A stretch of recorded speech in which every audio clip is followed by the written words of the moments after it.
యాదాద్రి భువనగిరి జిల్లాలో రాజకీయ సమీకరణాలు వేగంగా మారుతున్నాయి. మోత్కూర్ మున్సిపాలిటీ కూడా కాంగ్రెస్ వశం కానుంది. ఇవాళ మోత్కూర్ మున్సిపల్ చైర్పర్సన్ ఎన్నిక జరగనుంది. నూతన చైర్పర్సన్గా గుర్రం కవిత ఎన్నిక కానున్నారు.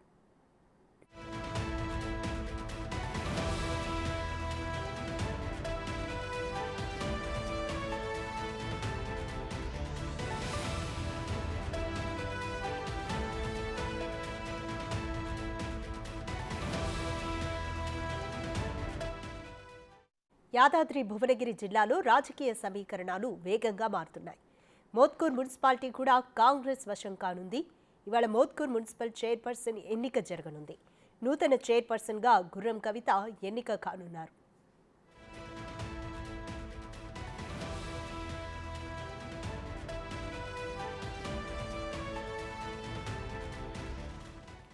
కంప్లీట్ డీటెయిల్స్ మా ప్రతినిధి పుల్లారావు అందిస్తారు. పుల్లారావు, మోత్కూర్ మున్సిపాలిటీ కూడా కాంగ్రెస్ వశం కానుందా? పరిస్థితి ఏ విధంగా ఉంది? కంప్లీట్ డీటెయిల్స్ ఏంటి?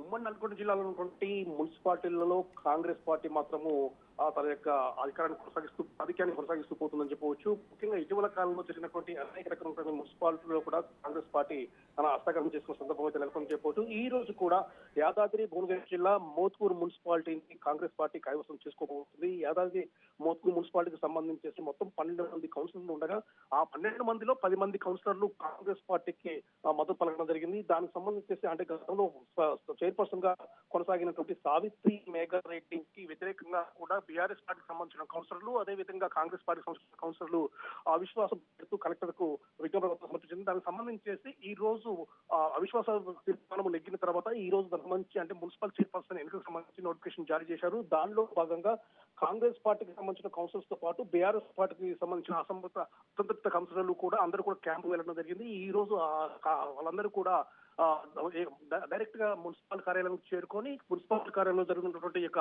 మున్సిపల్ చైర్పర్సన్ ఎన్నికల్లో పాల్గొన్నారు. దీనికి సంబంధించి కాంగ్రెస్ పార్టీకి సంబంధించినటువంటి గుర్రం కవితను సపోర్ట్ చేస్తూ కౌన్సిలర్స్ అందరూ కూడా ఈ రోజు తీర్మానం చేయనున్నట్లు కూడా మనకు తెలుస్తుంది. 12 మంది కౌన్సిలర్లు 10 మంది కౌన్సిలర్లు గుర్రం కవిత లక్ష్మీనారాయణరెడ్డిని బలపరుస్తూ కూడా వాళ్ళు తీర్మానం చేయనున్నారు. ఈ యొక్క తీర్మానం సంబంధించి 12 కౌన్సిలర్లు 10 మంది కౌన్సిలర్లు ఖచ్చితంగా ఆధార ఉంటుంది. ఇద్దరు కౌన్సిలర్లు అంటే గతంలో పనిచేసినటువంటి సావిత్రి, అదేవిధంగా వైస్ చైర్మన్ గా కొనసాగిన వ్యక్తులు ఇద్దరు కాకుండా మిగతా ఉన్నటువంటి 10 మంది కూడా గుర్రం కవితను యాక్సెప్ట్ చేసే ప్రకారం దానికి సంబంధించేసి ఈ 11 గంటలకు దీనికి సంబంధించిన చైర్పర్సన్ ఎన్నిక కానున్నది. ఆ తర్వాత ఈ సమావేశంలో గుర్రం కవితను అధికారికంగా వాళ్ళు ఎన్నుకున్న తర్వాత ప్రకటించే అవకాశం అయితే స్పష్టంగా ఉంటుంది. దీంతో మోత్కూర్ మున్సిపాలిటీ అనేది మరోసారి హస్తగతం కాబోతుందని చెప్పవచ్చు. Radhika, thank you Pullarao.